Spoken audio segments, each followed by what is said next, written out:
Maud Temimed Dari je prije primanja islama bio kršćanin. Ustao je pred Muhameda sallallahu alejhi ve sellem i rekao: Bili smo na brodu i pogodila nas je ogromna oluja. Izgubili smo se sve dok naš brod nije stigao do jednog ostrva. Ušli smo na to ostrvo. Indi kaže: Jedno stvorenje nam je prišlo na tom ostrvu, imalo je toliko mnogo dlaka da nismo mogli razlikovati prednji dio od zadnjeg, nismo znali gdje mu je rep, a gdje glava. I rekli smo: Mant, šta si ti? Nikada prije nismo vidjeli stvorenje poput tebe. Tada je zvijer progovorila i rekla: Idite ovom čovjeku koji vas čeka i željno iščekuje vaše vijesti. I kažu: Pobjegli smo od zvijeri, misleći da je to džin. Ušli smo u ovu kolibu koja je bila postavljena za obožavanje i odjednom smo ugledali čovjeka koji je bio najveći po građi kojeg smo ikada vidjeli. Njegove ruke su bile vezane lancima za njegov vrat, a glava i ruke su mu bile također lancima vezane za koljena. Nije se mogao pomjeriti. Rekli smo: Ko si ti?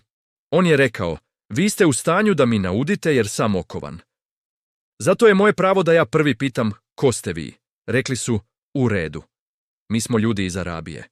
Isplovili smo na brodu i oluja nas je pogodila, pa smo se izgubili dok nismo stigli na ovo ostrvo. Došli smo na ovo ostrvo i našli smo ovu zvijer koja nam je prišla, imala je mnogo dlaka i dovela nas je tebi. Eni kažu: Uplašili smo se tog čovjeka i nismo se osjećali sigurno u njegovoj blizini. Međutim, taj čovjek nam je rekao: Recite mi o palmama u Basanu. Basan je grad u Jordanu. Htio je da zna da li su tamo posađene palme. Rekli smo: Šta tačno želiš da znaš o palmama? On je rekao: Pitam vas, da li ima mnogo palmi i da li su pune hurmi ili još nisu? Rekli su: Da, ima mnogo palmi i pune su hurmi više nego na bilo kojem drugom mjestu koje znamo. On je rekao: Uskoro će palme i hurme postati rijetke ili više neće davati plodove.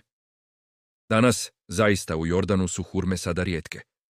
Zatim je rekao: Objasnite mi sada o Taberiji, Tiberijanskom jezeru. Rekli su: Šta želiš da znaš o njoj? On je rekao: Da li ima vode u njoj? Rekli su: Da, ima mnogo vode. On je rekao: Uskoro će njena voda nestati.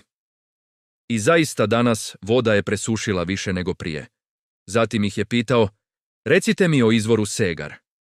Izvor Segar je vjerovatno oko 3 dana hoda ako se pješke ide iz Jerusalema, Bejtul Magdisa. Rekli su: Šta želiš da znaš o tom izvoru? On je rekao: Da li ima veliki izvor i da li ljudi oko njega sade mnogo biljaka i da li daje mnogo vode? Rekli su: Da, ima mnogo vode i ljudi mnogo sade. Zatim je rekao: Recite mi o poslaniku koji je među vama, koji je nepismen, koji ne zna čitati ni pisati, šta je on učinio?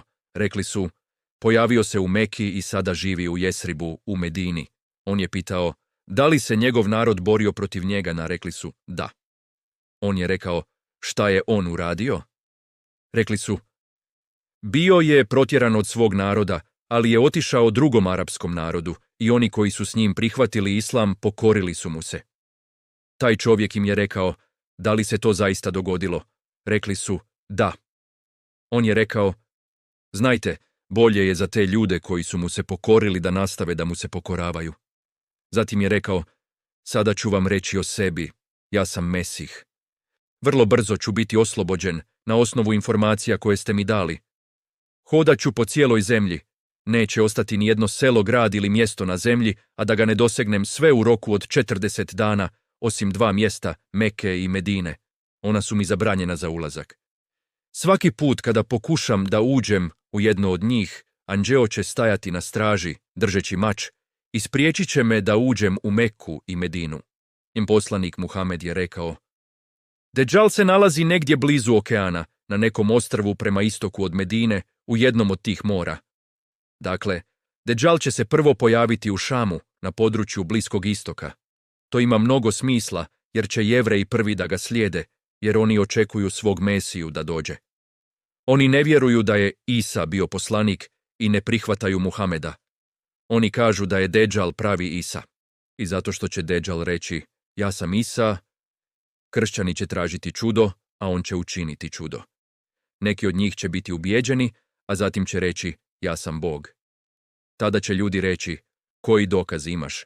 On će reći: Samo Bog može oživjeti mrtve. A šta ako ja oživim vaše roditelje iz mrtvih? Tada će on koristiti džine da poprime izgled njihovih roditelja i tada će nemuslimani ili slabi muslimani da ga slijede. Zato nas je Allahov poslanik Muhamed alejhiselam upozorio na Dedžala, naredivši nam da tražimo zaštitu od njega na svakom namazu. Trebamo se držati Kur'ana, posebno ajeta iz sure El Kehf. U sljedećem dijelu ću vam opisati kako Dedžal izgleda, koje su njegove karakteristike i kakve će smutnje praviti na zemlji,